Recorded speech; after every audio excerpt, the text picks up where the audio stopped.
زبان کے استعمال میں بے احتیاطی کا جو سب سے بڑا نقصان ہوتا ہے وہ یہ کہ ہم دوسروں کی عزت کو خراب کر دیتے ہیں۔ معاشرے میں ایک اچھا والا معزز بندہ، اس کے خلاف ہم برا بول بول کے اس کی عزت کو گٹھا دیتے ہیں، عزت کو داغدار کر دیتے ہیں۔ قرآن مجید میں اللہ رب العزت نے ارشاد فرمایا وَيْلٌ لِكُلِّ ہُمَزَةٍ لُمَزَةٍ، ویل ہے اس بندے کے لیے جو عیب جو ہے اور عیب گو ہے۔ عیب جو لوگوں کے عیوب تلاش کرنے والا، قرید قرید کے معلوم کرتے ہیں کہ فلاں کے گھر میں کیا ہوا تھا، اور فلاں کے بیٹے نے کیا تھا، اور فلاں کی بیٹی کے ساتھ کیا ہوا تھا۔ پورے گاؤں کے گھروں کی خبریں بڑے شوق سے معلوم کرتے رہتے ہیں، پوچھ پوچھ کے معلوم کرتے ہیں۔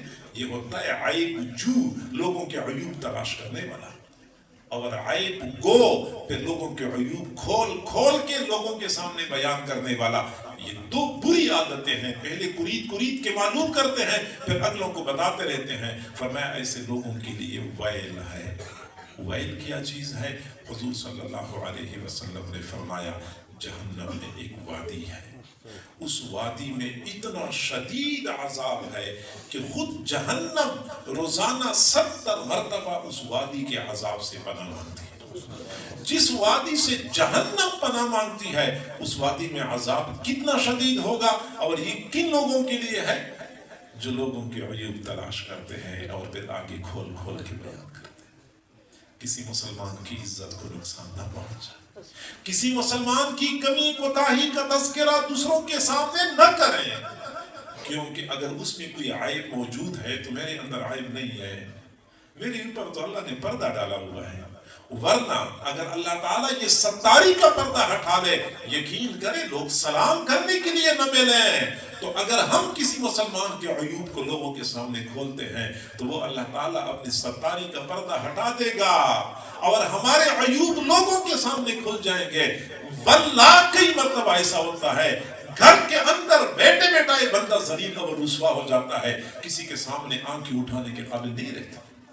یہ اللہ کے لیے کیا مشکل ہے دوسروں کی عزتوں کو نقصان پہنچانے والے کہ اپنی عزت کی حفاظت کر سکو گے؟ جب اللہ ناراض ہوتا ہے گھر کے اندر بیٹے بیٹائے بندے کو رسوا کر دیتا ہے۔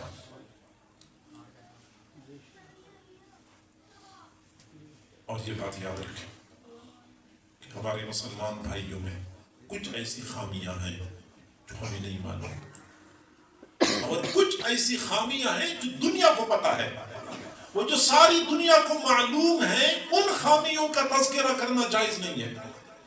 تو جو چھپی ہوئی ہیں کسی کو پتہ ہی نہیں ہے، ان کو کھول کھول کے بیان کرنا کتنا بڑا جرم ہے۔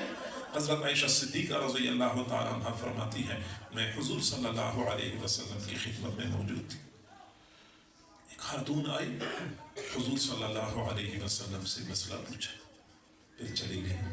میں نے عرض کیا اللہ کے نبی آپ نے دیکھا نہیں اس خاتون کا قد کتنا چھوٹا تھا، قد کتنا چھوٹا تھا۔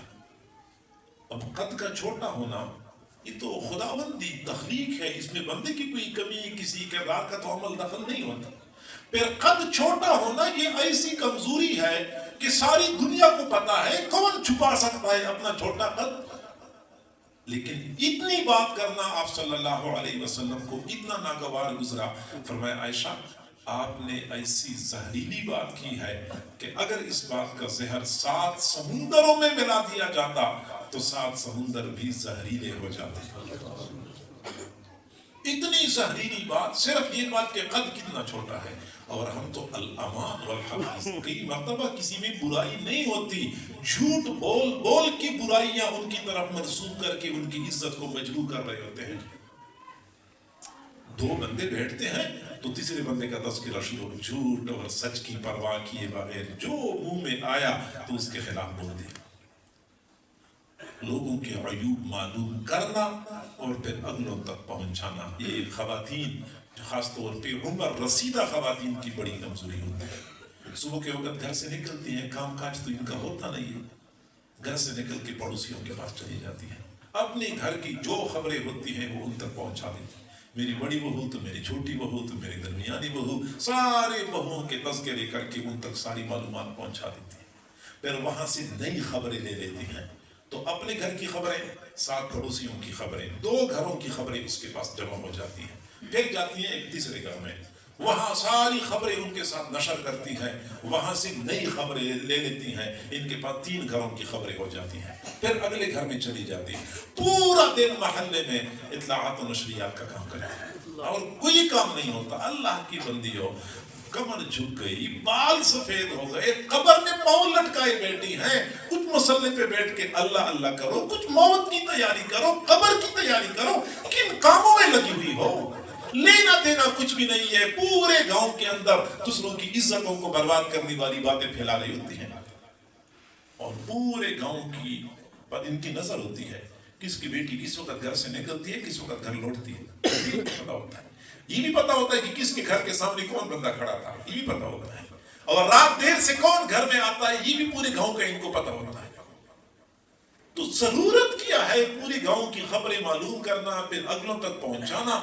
ایک پیسے کا فائدہ نہیں ہے، آخرت کی تباہی کے سوا کچھ بھی نہیں ہے، اور کسی مسلمان کی عزت کو نقصان پہنچانا اللہ کے قہر اور غضب کو دعوت دینے کے مترادف ہے۔ حضرت عبداللہ بن عمر رضی اللہ تعالیٰ عنہما نے بیت اللہ کو مخاطب کر کے فرمایا، تو بیت اللہ میں اچھی طرح جانتا ہوں تیری عزت اور تیرا تقدس بہت زیادہ ہے، لیکن ایک مسلمان کی عزت اور تقدس تجھ سے بڑھ کے ہے۔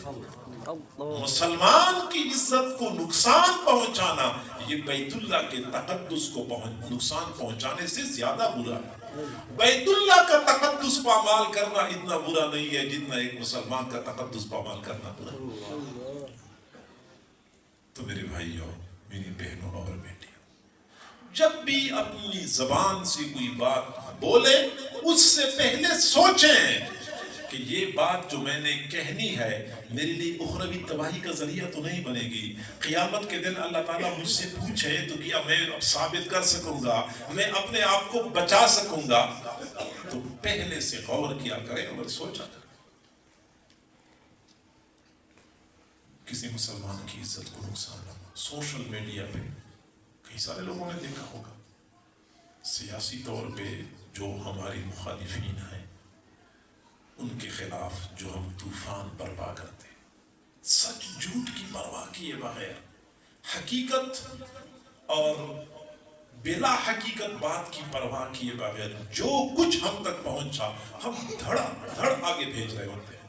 کسی کی بیٹی کی عزت کو نقصان پہنچانا، کسی کی خود اس بندے کی عزت کو نقصان پہنچانا سوشل میڈیا پہ بڑا محبوب بن رہا ہے۔